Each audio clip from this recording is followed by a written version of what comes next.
Up next on Inside the SCCA, racing to social media success.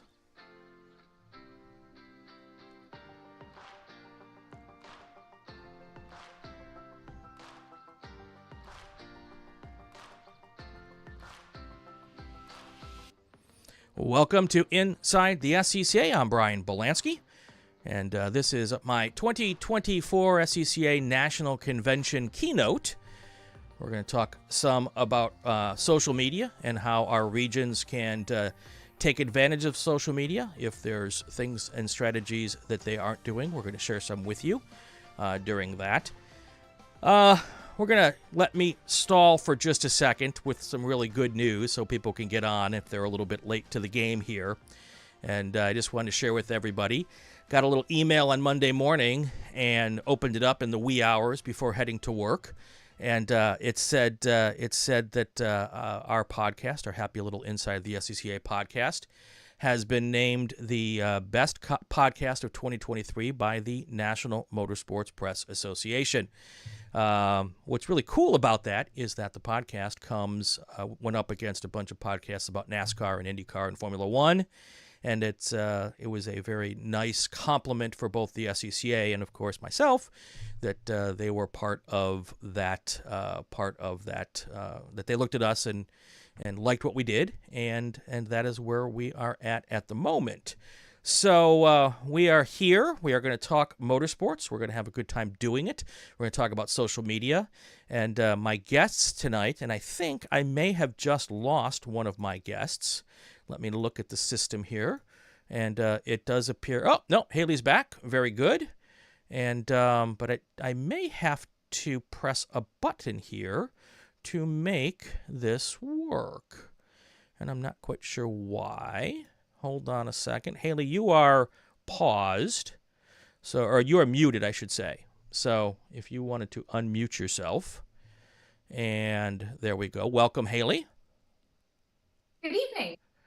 And I'm not seeing you on my screen. Thanks, Brian. Happy to be here. It's happy to have you here. Thank you so much.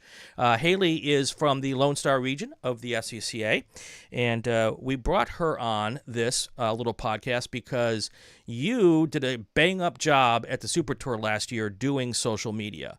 And I was just so impressed with everything you were putting out during social media for that event.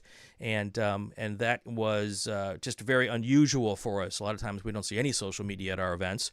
And you were awesome at the Super Tour last year. So I asked you to come on board since you have some social media chops. And then Sam Benson-Smith is here with me. And Sam, welcome to the show. Hello, everybody. Pleasure to be here. And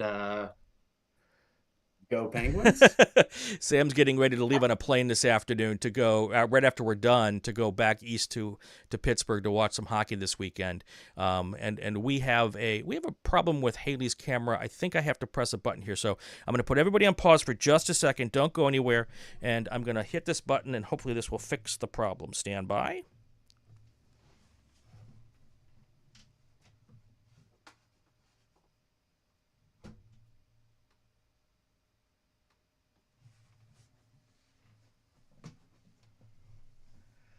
All right, that should do it. Always technical difficulties. You never understand why technical difficulties happen on a day like today. But there they have it. All right, there's Haley looking all perfect for us. All right, so the reason Sam is here, Sam and I work together. And we don't really want to see each other in the after hours. You know, we spend a lot of time with each other during the week. But I asked Sam to come on because he is the director of digital. That is the correct title, right? Director of digital content. I tell people digital managing editor because that sounds better in journalism. Sure. And then assistant brand manager. Assistant brand manager. There. Well, and that's what all of this social media is, basically, managing a brand, right? Mostly? 100%. Yeah. And Sam Benson's... best place to do it, I would say. Yeah, absolutely. Sam Benson-Smith. The Benson, there's a story behind that, right? Because, you know, you've got so many Grammys. That's the reason for the Benson, right? Yeah, no. So when I first started broadcasting, I guess about 10 years ago when I was in college at Emerson College, number one radio broadcasting school in the nation. Let's go. I had a moment of panic when I was a news anchor as a freshman a couple months in, and I always went by Sam Smith my entire life, certain Grammy Award winning artist. Became very popular at the time, so I panicked and started going by my middle name. And I joke that instead of sounding like a Grammy Award-winning artist, I sound like a law firm, Sam, comma Benson, comma Smith. So Anyway, so that's where the Benson is there. Wanted to get that out of the way. All right, so let's put some context into this. And I actually see that we have a bunch of people in the chat and want to say hi to all of them. Greg Ginsburg, Taylor Hyatt, Matthias Bonnier, and Brad Davis, a bunch of folks here that are some new to the show, some folks who've been around watching us for a while. And if you have questions, by the way, I know there's a way to put questions into the Whova chat, but we are not monitoring the Whova chat tonight. So put them in the YouTube chat, and that is how you will get on the show if you have a question having to do with social media. We'll try to get as many of those on as we go. All right, so the context that we're starting with is that, and Haley, correct me if I'm wrong, you've been around this game for a bit. A lot of our regions don't do a ton of social media, right? Yeah, that's right. I mean, it's definitely trending that way. I'm seeing a lot of the regions kind of spice it up and amp it up on social media. They're kind of seeing the benefits to getting on social media, whether it's TikTok and Instagram. So slowly but surely, they're trending that way. Right. And those that do it don't always do a really good job of it either. It's hit or miss. They post maybe just on race weekends. When they do post, it's usually just some pictures and a little bit of text, which is great, obviously better than nothing, but there's better ways to do the engagement, and that's kind of what we're going to talk about today. So Sam's working on some of his lighting here, so I see him getting that all taken care of. And we will move on with the discussion. So, Haley, this is not your full-time job, right? Obviously. I'd say, Brian, it's more of a passion. Honestly, I started doing it as a budding driver, just like everybody else out there driving, just wanting to get their name out, the opportunity to partner.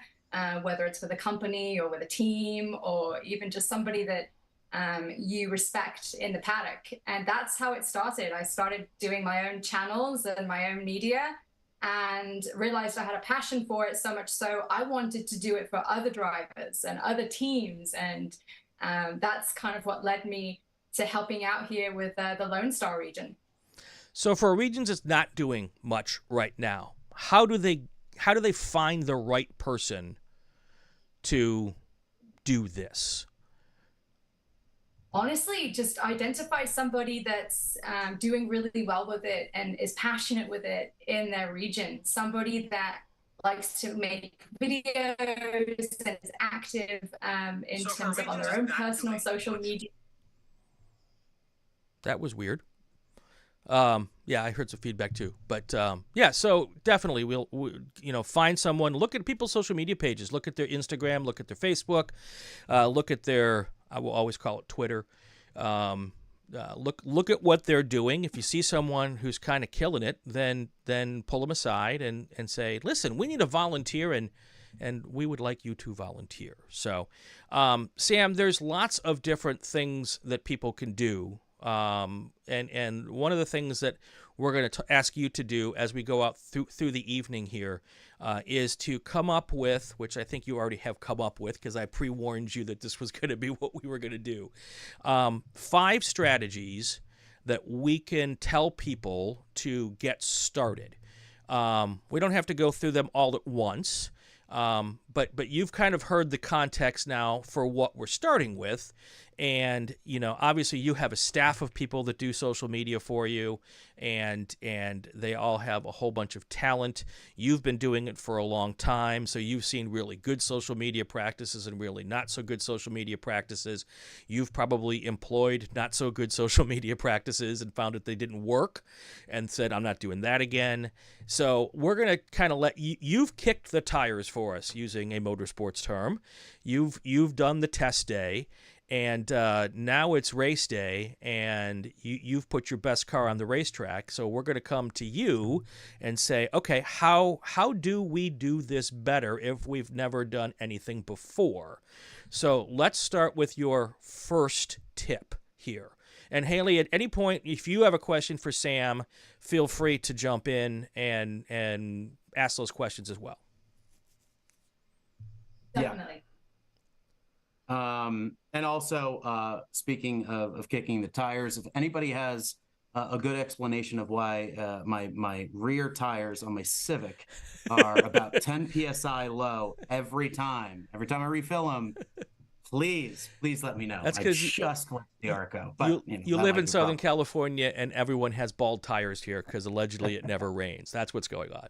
That's true. But I think the first thing, and this has changed, Brian, and speaking to how it shifts and changes, I think a good question you should ask yourself is, what does your ideal audience member look like? Is that person a follower? Is it a subscriber? Someone who comments, who is a follower and an advanced version of that? Is that someone is a buyer? Is it someone who purchases and invests? Is it someone who shows up on race day? And in that sense, I think it's also, and I'll get to this a little bit later, putting you in their shoes of the first time you did something like that. And that looks different for every organization, right? So, I worked at NPR before that. And sure, you think NPR, you think that's a listener. But that's not the case. Those are people that are donors. Those are people who are giving money to get those canvas bags, sure. But it's also they're coming back every month and they're giving money, and there's a loyalty because you bought in some extent. So I think you need to have a hard think, and that might vary per region because you might look at different things for different regions, what that looks like. But I think you need to know what that person is, and you need to figure out the way to build. You don't need to think about immediately making them show up on race day. You need to think about the way where you can get them interested, compelling video, and then, or compelling post, and then build the way up. It's great to get them right in the door at the beginning, but in social media, there's a big opportunity in different forms at each platform to get them in the door at the beginning and build kind of that relationship. All right. So, we're having a little technical glitch here on my end, but we can still hear Sam. So we're going to keep going and see if the glitch resolves itself. So that's really important because, Haley, the question I always ask myself when the club is doing social media is, are we doing it to share what we're doing with our already members, or are we doing it to try to attract potential new members? And I think you would agree, maybe, hopefully, or not, and if you don't, that's fine too, that it's both, right?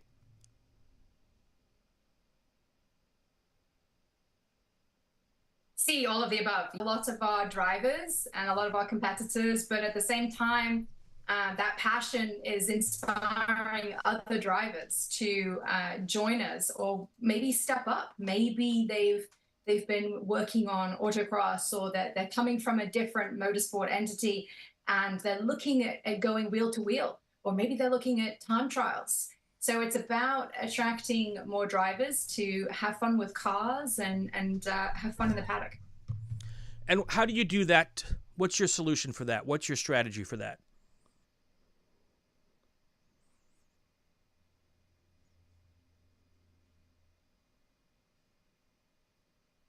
Haley, that was for you. Oh, no, I think my internet's... Forgive me. Can you guys hear me? Yes, I can hear you just fine. Yep. Sorry about that. Can you repeat the question? I'm sorry. So how do you accomplish that for Lone Star Region on your race weekends?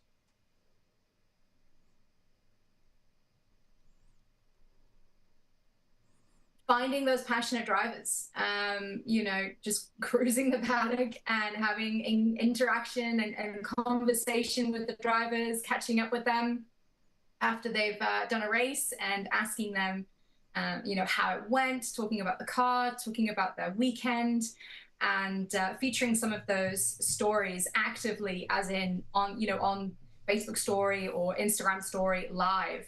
And most of the content, especially at a race, is actually featured on our stories as opposed to posts on our pages. So typically the posts that are on our pages are going to be highlight reels to entice other members to kind of join us, or other drivers to join us. And then the story is like a live action feed of following along and following along the race weekend, if you will. Sam, what are your thoughts for how often we should be doing this? I know, obviously, a lot of what we do is focused on a race weekend, but social media strategies really need to be even when you're not at the racetrack, right? Yeah, you're 100% correct, and I think back to when I was 20. That was my first real social media editor job, and I was young, not even legal to drink at the time, but a startup travel publication, which fortunately I got involved while I was in international waters, so I could have a beer at that time, and I'm grateful for it. It took a lot of guts to get involved with something like that, an idea, with a lot of us buy in without having a salary, but with a passion in mind. And back then it was about, getting them out with a great amount of frequency. And this was really before those fleeting notions of a story, whatever that is, what it looked like, that was even in the infancy of, very early on with Snapchat, this kind of fleeting notion of a picture, whatever that looked like. So I think on race day, that's incredible. And I think that kind of leads to, one of my other points, which is, what are the limitations of the platform? What are the advantages and disadvantages? What is that platform's goal? So, that is incredibly crucial whenever you have the opportunity to kind of create that sense of urgency. On race day, that's easy because in a story, something that's expiring, something that's live, you got to be there. There's a time limit. And I think that, that opportunity can be extended outside of the weekend. It can be extended to the point of, Brian, I think to your video, which you had originally showed me, and correct me if I'm wrong, but you did a tour of racetrack, which was in the process of being built, New Buttonwillow. Is that right? That was one thing that we did. And then we also just did a whole thing from the Akron Proving Grounds at Goodyear on a new class for the SCCA. And that's another one I possibly showed you as well. Yes. So I think a prime example is that something where, and I know there was a lot of engagement on Buttonwillow, and I believe that was during the pandemic, where you have multiple opportunities to take advantage of what the limitations and like the ceilings are of the platform, where people riding along with you. I think there's a point in Buttonwillow where like your video cut out for a little bit, and people like to see that because that's inherently human. That's like they're in the room. Well, and the funny part about that is that was the new racetrack that we're building at Buttonwillow, and I misread the track map because the track hadn't even started yet, and I did it in the wrong direction. So the whole track tour is backwards. And some racetracks can go in either direction. This one is one that can't. And I posted the thing, got all these hits on it, and then the boss at Cal Club sent me a note. He goes, "You do realize that the whole thing's backwards?" I'm like, okay, I'll put a little note out. well, and someone who's not even involved in racing, I immediately think about what the relatability is someone who doesn't race. And I think about like Mario Kart Double Dash, and it's mirror mode where you're running tracks backwards. Right. And there's certain kinks to it, which is different. That's a way to loop people in. So that type of thing, of creating that race day urgency of a story, of a live, whatever that is, simulating that, right, putting people in your shoes, I think that's key. And then also limitations and ceilings and floors. Instagram, Facebook, they're going to alert people when there's a live going on. I know that was, certainly the case a bit ago, but they're prioritizing that because that's a way to sense urgency in their platform, right, pull them into their platform, and it's advantageous for you, right, for sure. Folks watching on YouTube are noticing, I'm sure, that we're having a few technical difficulties, but the audio's still working, so we're going to keep pushing through. If I step away for a second while Sam or Haley is talking, that means I'm trying to fix the problem on my end here. So we'll keep the conversation going. Haley Taylor Hyatt, and I'm not much to look at. Just to look at. Haley Taylor Hyatt says that she thinks regions fall into a routine of only sharing the details, like when the track session is coming up, or when's the next race, and that kind of that nuts and bolts stuff. And being engaging is really what is most helpful, most useful, but that takes some time and effort, right? It does. And, that's a good point. It is important to post the facts, to post the details, whether it's the location, the track, or even the schedule, the subs. I mean, that's all great information, especially for the drivers or people that want to attend the race and learn what time the races are starting. But I think it's more than just an informational dump, right? I mean, we don't go to social media for an information dump. We go to learn, we go to engage and interact. And I think that's another important part of social media, not just an informational dump or overload. So it's careful. You've got to be careful about balancing that and making things exciting, whether it's using comedy or humor, tasteful comedy or humor. Oh, come on. I know Sam mentioned, the Mario Kart. I know Sam mentioned the Mario Kart aspect, so there's a lot of things that you can do there, whether it's a green car and a red car and it's Mario and it's Yoshi. I mean, you can be cute with social media, sure, and people relate. Well, Haley, what's been some of your most successful posts?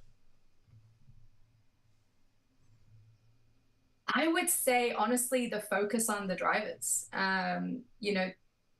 Enticing, showcasing the drivers, showcasing the cars. Our stories are probably the most engaging and interacting. That's where we got the most hits, especially in our race days or our race weekends. But everybody loves our reels. I'm looking here and I'm looking at the video content. It looks like videos and reels are the most popular in terms of views and hits and feedback. So videos of cars on the track, videos in the paddock when they're getting the cars ready to go out.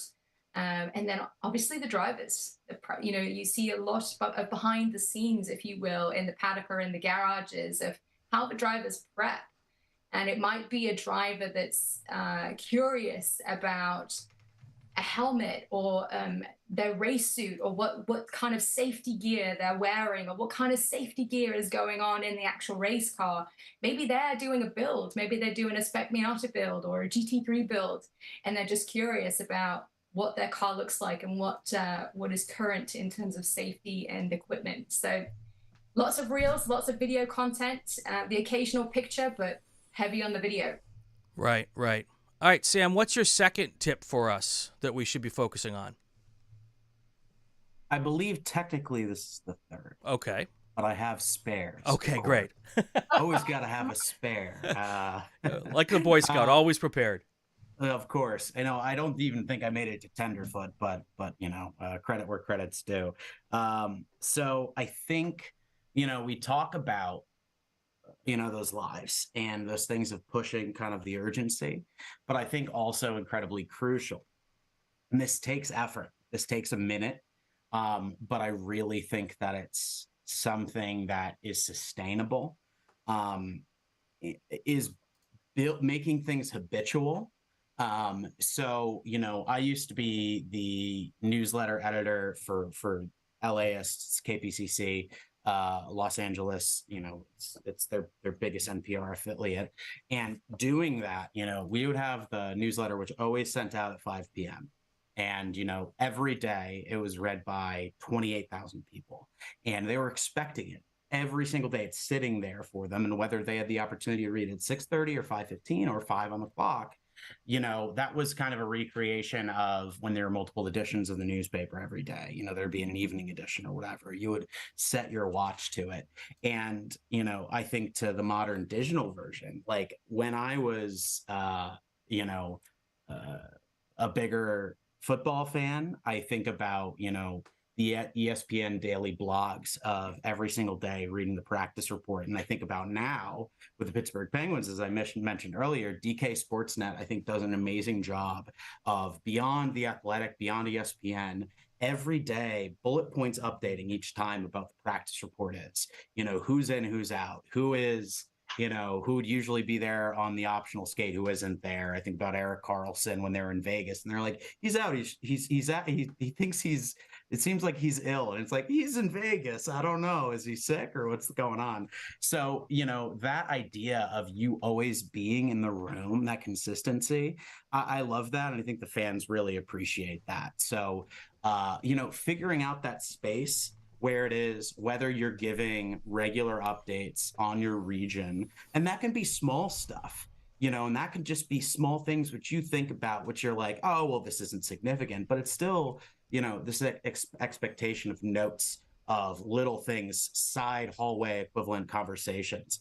And that can also be, what The Athletic does very well. It's like 10 points, 10 ideas, whatever it is, from the Penguins game. And then also relate to hockey, Elliot Friedman up in Canada, he does 32 thoughts, one thought every time on each team. So, and that goes out at the same time every week. So setting that expectation, I think is huge. And sustainable is so crucial. So Sam, I got to agree with you there, Sam. I mean, people are creatures of habits, right? I mean, you get used to like seeing that newsletter or seeing that post or, oh, I remember last year that the race, there was live commentary, and they get used to that and they get tuned in and they get ready to watch the race or the commentary. It's the same with social media too. If they know a story is going to be active during race weekend, they're going to clue in. They're going to jump on board with that. So yeah, I agree. Yeah, Sam, no, definitely. I think that's massive. Yeah. I always say that imitation is the best form of flattery. If you see someone out there doing it and it seems like it's engaging, just copy it, right? Definitely. I mean, I've talked to so many people in media in general. We talk about Matt Shear, the reporter out of Boston, and he's a radio reporter, but he does just the most engaging local reporting on social media I've seen. And he won a Murrow recently. And once again, power to him. My start was at the Boston Globe as a sports writer for Boston.com. And there's a sweet spot in my heart, but he would do so many communities where he would show up, and he's an agreeable guy, but in a very unique way, where he'd be talking to people in Brockton, and Braintree and Canton, like all these spots all across Mass. And, even if it's small relatability of there's 5 Duncans in this town or whatever it is, it was just incredible. And the guy should be hired as a VP somewhere, to be honest. He is incredible at what he does, but emulating that, because I think about Los Angeles, there's so many neighborhoods that really can be highlighted. It's endless content, and he approaches things with kind of this learner's mind curiosity. So grab that. That's fine. Make it your own 100%, but learn. 404 LA Times does this incredible series. I mean, their entire thing, it is, people talk about news you can use, right? But it's something that people will always try to replicate. It's a simple thing of you can park in loading zones after X hour. It's I will always remember. So steal stuff. Right. Famous writers say that. Ernest Hemingway said that. Yes. Do it, please. Haley, one idea. I'd like to add a caveat there, Sam. Go ahead, Haley. I'm just going to add a caveat there. While emulating and copying, of course, is the biggest form of flattery, I would say with regions, with us, with SCCA, just be careful. Make sure that it's kosher in the sense that it's tasteful and respectful. I mean, if you jump on TikTok and you see what's trending, don't necessarily emulate something that's inappropriate or maybe something that's not even relatable to racing, you know. So just be tasteful and be careful. Obviously, don't post any songs that are full of language or things like that. We want to be respectful and tasteful because we've got drivers of all ages. So it's important to know our audience. That is true. And yeah, always bear in mind what the lens you're viewing things are through. Like in my case, you know, we're the digital arm of KNX News, and it's like, would we cuss on air? No, obviously. So at the end of the day, it's like, what is the goal of your organization? And keep that in mind. So yeah, Haley, I 100% agree with you. And that's your own spin on it. Spin and filter and mindset. Never forget about what your end goal is and what your filter is and what your goal is. So yeah, I 100% agree with you on that. You know, Sam, we do something at KNX that I'm sure that us employees think is really hokey, but I know that the people at home love this stuff, and I think it started with one of our anchors doing kind of like a day in the life, and you asked us to, you know, take our cell phones and videotape us getting up in the morning and brushing our teeth and get ready to go to work and grab our cup of coffee for the morning show. Haley, that would be a great thing to ask one of your drivers to do.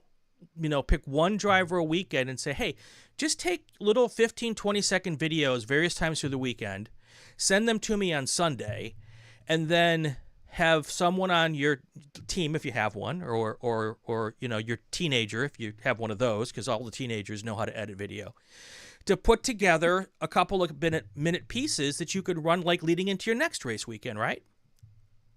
That's a great idea. Actually, yes. And I think I know a few drivers that might be down for that. Although some regions might find it potentially a struggle. I mean, I didn't know if you know this, but a lot of drivers are actually introverts, myself included. I'm a massive introvert. That makes it more fun.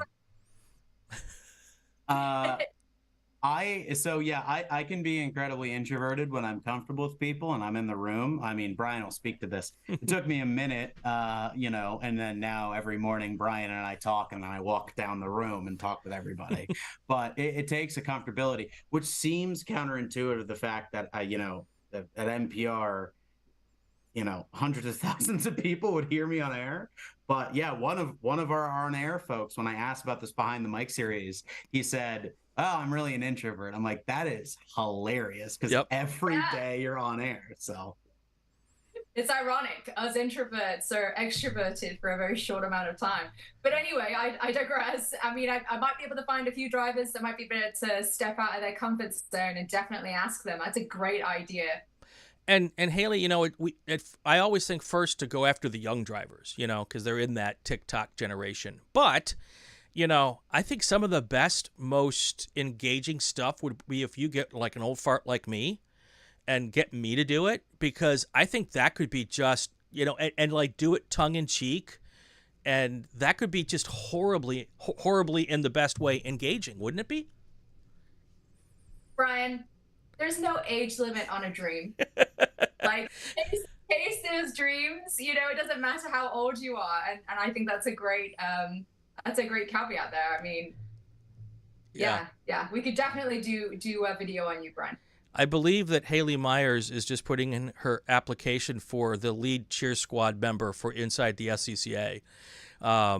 With these positive, it's like deep thoughts with you know, we're getting into the fun stuff here. All right, Sam, let's see. I guess we'd be at number 4, tip number 4 now. Yeah. So one of my favorite books, you know, as I'm a creative writer. I write scripts. I love that. I perform as well. And but I think this is kind of universal. This is a universal book folks can read. Stephen King's On Writing, I think is just stellar. It's great in terms of work ethic, and I think it's great with a lot of these things, which ultimately boil down to relating to people. And he was talking about in the chapter I was just listening back to, like, again, is about knowing your toolbox. And, you know, that can be you can view it both as an individual. In his case, it's talking about writing a book or writing a short story. But you can view your toolbox as yourself, your own toolbox as a social media manager, but also like the toolbox of your region.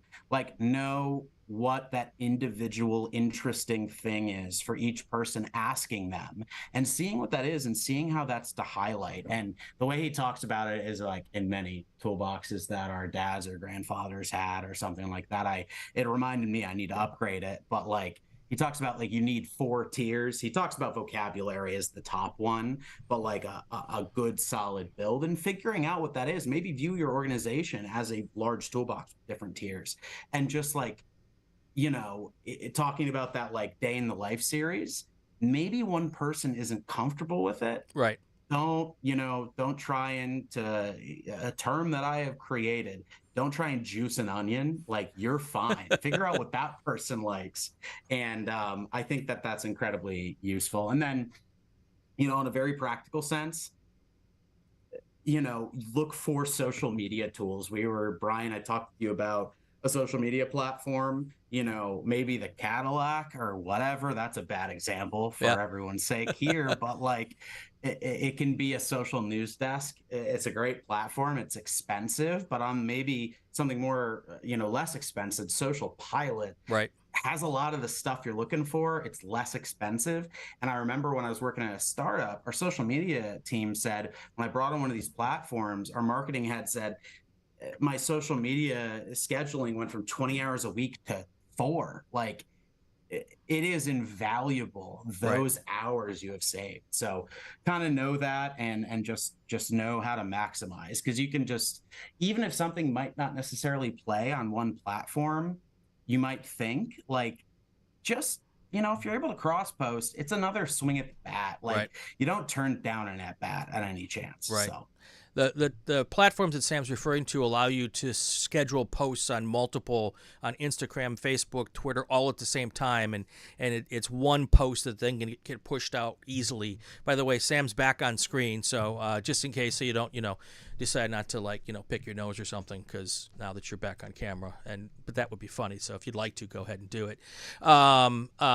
But yeah, so there's different tools that you can use. A couple of things from the chat, and Haley, if you don't have a list that you can jump out with us right now, we can put them in the notes later. But Taylor asks, are there some pages you follow where where a social media newbie can get some inspiration? So if you have a couple off the top of your head, absolutely share them right now, and if not, we can add them into the show notes after we're done here. Any of those that pop into your head right now of folks who you think people should follow to kind of get an idea how to do it right?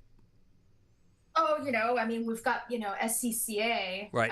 That we're pretty good at our marketing and our social media. So definitely follow our SCCA groups, whether it's on YouTube or on Instagram and Facebook. But honestly, a lot of our sponsors. I mean, Hoosier has some fantastic content. Just get clued in on some of the sponsors and who we're associated with. If you have TikTok, that can be a time sucker.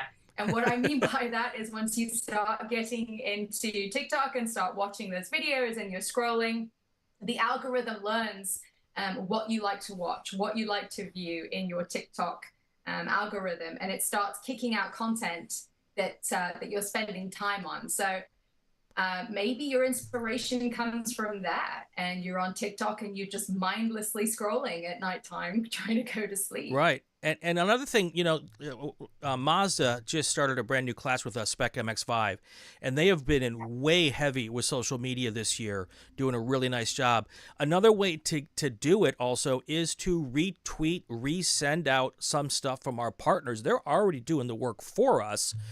Take advantage of those opportunities to send that stuff out as your own content, not repurpose it, but just do a share. And that's more stuff that's going out on your page that is really really helpful. So two other things from the chat, and Cheryl Babb makes a great point. We're very acronym heavy in the SCCA. We've got an acronym for everything, and many of them make absolutely no sense whatsoever, even if you know the club. So I would, as Cheryl says, I would avoid the acronyms if at all possible, because people at home might not have any idea what the CRB is or whatever the case is. Heck, I barely even know what the CRB is. And then the other thing was, be careful with inside jokes, because your friends might know it, but no one else is going to know the inside joke. So unless you want to fill us all in on the inside joke, that could be fun, could also be very dangerous. So a couple of cool and good tips there. Yeah. And I will say, on inspiration, I mentioned earlier Matt Shearer, and he's WBZ in Boston. I think he does incredible work, very unique. 404 LA Times, but also Jack Corbett at Planet Money at NPR. And I don't need to follow necessarily financial publications, but it's like lo-fi, funny, and explainers. He's just like, you can get a tax return software for free through the federal government. It's like practical. Yeah, so. we're journalists. We don't have money to invest, but so that's good stuff to have. A couple of other folks to watch. I call them the Austins. Austin Varco here from SoCal. He's got great content. He is a driver who has autism, and he engages with the autism community through his motorsports. It's fantastic. And then there's Austin Bradshaw from up in Portland area. He is a young man who's doing it all on his own and raising his own money to go racing, and his social media is very good. And there's a whole bunch of others, and I will also try to put my brain together and when we're done and put some of those in the show notes. But definitely some good stuff here. So, all right, Sam, I think we're at number 5. I should have my drum roll music here or something. No, yeah, we have hit there. So number 5, and this is more broad, and I'm glad this is how it's kind of flowed, because I pick and chose how everything works. But I would say it's just engage, relate, learn, put them in the room. Think about your introduction to the sport, the organization. Think about your hooks. I always talk about, when I'm editing headlines, what's the hook? Like, how, look at, and maybe this isn't necessarily the case, this is different in our market news, where we're having direct competition for other outlets, and, they might phrase it, the same way, LA Zoo welcomes new, quagga. Quagga is an extinct version that looks like a zebra and a horse. Anyway, that's what comes to mind. But it's like, what is that version, of that's interesting? Like LA Zookeeper, this is the best thing that's ever happened on New Quagga, or whatever it is. And I think that that's a thing that's incredibly unique. People, they're just seeing like, whatever it is, SCCA welcomes. If it takes too long to get to the hook sooner. And do that relatability, that engagement of thinking about where you were at when you were first hooked in. And I'm sure you remember it. And it might not be precisely the same as someone else who might be in those shoes, but it might be close. And even if it isn't, I think people in your ongoing audience, that is a chance to relate. So I think there's a lot of value in that. So engage, relate, learn, and, on the engaging front, give people the opportunity to interact. It's not always just about ourselves. There are compelling things that are coming from just recaps. But, one of the things I've been very proud of, Brian, at our work has been, originally there wasn't a lot of people just engaging. People were taking it in, but now they're interacting. They're asking questions. We're responding to them. And, that can motivate where we're going with our next TikTok series, with our next article, whatever it is. Yeah. And that's valuable on your end as well. It's inspiration, and it's answering what people want. I agree, Sam. I particularly like the parts at work, Sam, when they talk about how great the midday editor is putting a show together for their for the listeners. I'm the midday editor, folks. That's our number one consistent comment. Exactly. For sure. Exactly.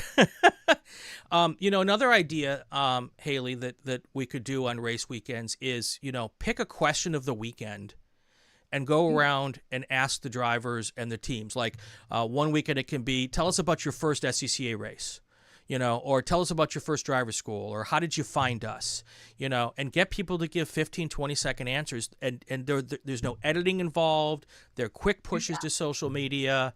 And I'm always looking for, Sam and Haley, what can I do that's really easy? Because I don't have time. Haley, you don't have time. Our drivers don't have a ton of time, and so what is my quickest, easiest bang for my buck? And those are really simple. You could do it with a phone. You don't have to have anything special to do it. And so if you picked one question a weekend and asked 20 drivers or 20 members or 20 crew members, now you've got 20 posts for the next, to get you from one race weekend to the next race weekend. You put out one every day. Or if you get more, you get more. It's that kind of stuff that can really be helpful, right, Haley? Yeah, definitely agree. And another thing too, stories sell. Yes. Everybody loves stories in terms of like storytelling. So if there's a new driver in the paddock, maybe it's her or his first time ever going wheel to wheel racing in a Spec Miata. Do a feature, tell that story, and tell it from their perspective.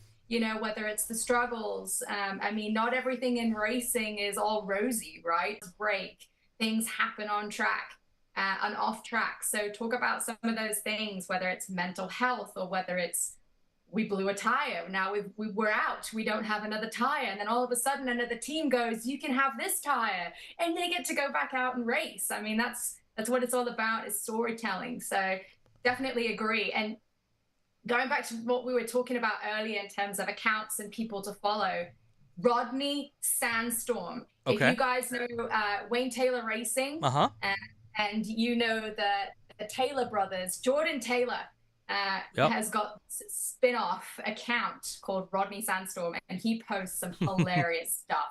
And some of it's engaging, some of it's funny, some of it's obviously fun of certain things, but I really like him as a driver. He's personable, and then the content that he pushes out is good fun as well. So maybe tap into that aspect, whether it's Formula One or whether it's a series that you're passionate about watching on the weekends and following your favorite drivers. You can definitely get inspiration there as well.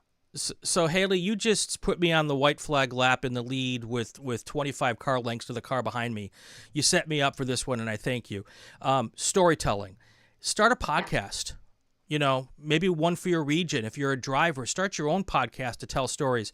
I mentioned earlier, and not to necessarily toot the horn, but I will for a second. The podcast episode that won the best podcast of 2023 was me interviewing Danny Stain, who is not only a two-time national champion, he's a Playboy photographer. And there's no better way to get engagement than to put Playboy photographer on your thumbnail on YouTube. And he's a great storyteller. He's one of those people, you ask a question and then you can go pour yourself a bourbon. You can put the hot wings in the oven. You can do all this kind of stuff and then come back 10 minutes later and Danny's still telling his story. And all of the podcasts that I've done, and we've done 145 episodes or whatever, I think this is 147. All of the podcasts I've done, the ones that have the most views and the most listens are the ones with the best stories. Dorsey Schrader was one of my highest podcast listens, and it doesn't have to be a big name like Dorsey. You just have to have a story. We did a podcast with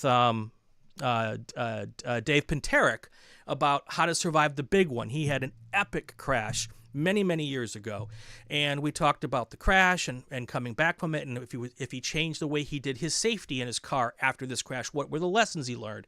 It was a whole episode of storytelling, and that is exactly what is the most important thing, in my opinion, on social media. And if you can tell the story in 15 seconds or 20 seconds, even better, right, Sam? 100%. Yeah, no, I absolutely agree. And I think that's just something that, it's a break out of necessarily like what the day-to-day is. And that's something that's so compelling, and that's such a break from the norm. Like, we do talk about the routine, but those sort of breakthrough stories in a compact manner, and those can be, those don't need to necessarily be fully self-contained, but a lot of stories like that, they do have the soundbite, and they have something which will draw people in, and will draw people in that maybe aren't particularly in on racing. Right. And, there's a lot of moments, being a former sports writer, but a sports writer as recently as the past year, always a sports writer, please. Right, of course. But like, I think about, I believe it's called like Kabaddi, which is, and someone correct me if I'm wrong, but, it's the sport which played a lot in India, and it's basically like, it looks like a rugby, scrum, right, sort of, and it's tackling, and the U.S. had never participated in it, and they got a bunch of athletes involved. I didn't know what this sport was at all, but they had a clip like about this former college athlete who got involved, played football, whatever it is. And I don't know what this is. It looks really compelling. Pull me in. Right. And to the point of like, what is the most successful thing at our own job? Compelling video defeats all. Right. Like, that is the thing. It's just like, the best things that we've seen, like routine is great and expectation is great, but it's, the lottery winner in downtown LA. It's, I think about moments like that, and they pull people in. Right. And, speaking to that point of you run out of, tires, and, the other team brings that. If you capture that on video, right, that's not just a racing moment. It is a moment of like shared humanity. And that's something that's so incredible. So, Haley, Greg 5G Ginsburg asks the question, how do you get your partners and sponsors to amplify your message? I have a thought on that. Let's hear what your thought is. Go for it, Brian. Well, my thought is make sure that the message you're asking your partners and sponsors to amplify amplifies their message as well, because they're looking for return on investment with what you're providing them. So if you provide them with with a social media post that's about your deal, but you can amplify, you can feature them in that post, that's the easiest way to get them to amplify, because they were like, hell yeah, I'm going to do that. Any thoughts on your end as well? I couldn't agree more. I would say get to know the brand's culture. What are they passionate about? What's their slogan or their tagline?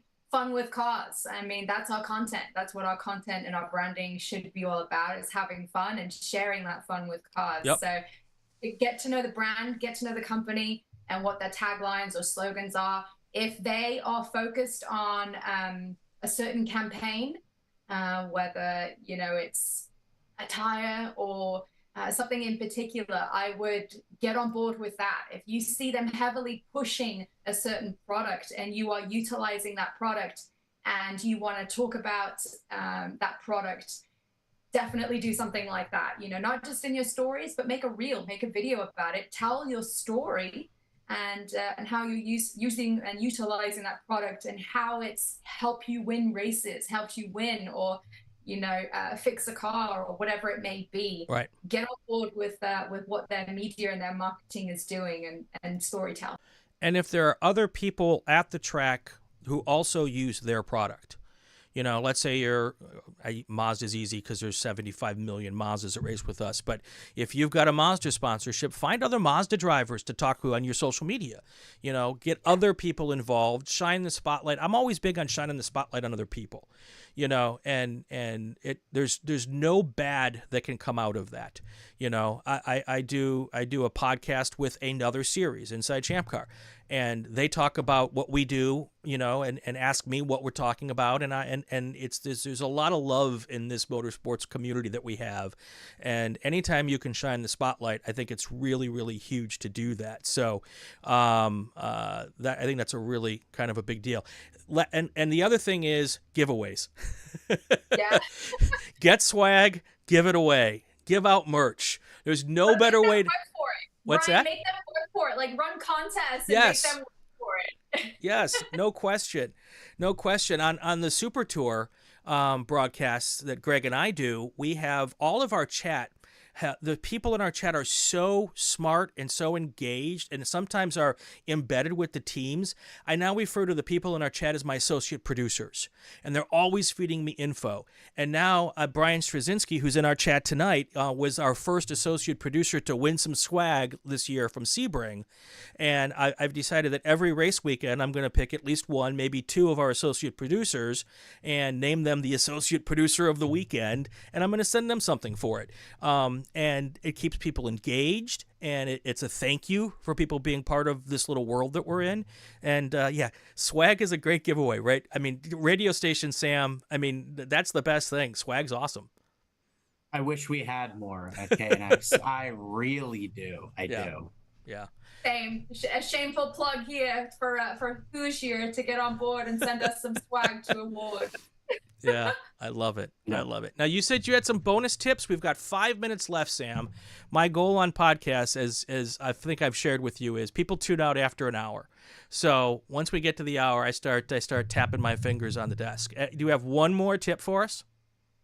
Yeah, I think it does. I would say it's a little corollary to that, to kind of relate to that question, is set those expectations, like, you know, within the podcast, within the broadcast, whatever that looks like.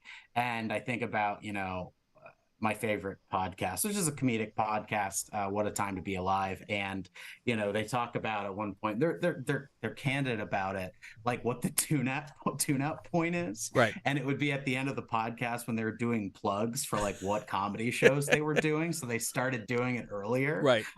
So like, you know, whatever it is, like, you know, the X of the week, like you see whenever you do a certain point in time, like something that is consistent. Okay, like what is that, right, and where can you place it within a podcast to, you know, when there's that down tilt in the day? And yeah, Brian, we could relate to that in radio. Yeah. You know, we look at that and placement, where's the dip in the day and how can we make that different? In my case, you know, we have a news app that we can push alert and it's on your phone. We saw that dip in the day. You know what we started doing? We did a push alert at that dip in the day, this interview, and then we didn't see it anymore. When there isn't a dip, it builds and it plateaus. Sorry about that. That's okay. But yeah. You know, another perfect. Sam's got flights, apparently.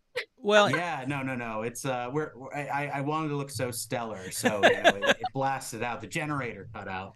You know, and the last thing I want to say as we get to our finish point here, before I thank all of you and we do all of that stuff, is you don't have to be perfect at this.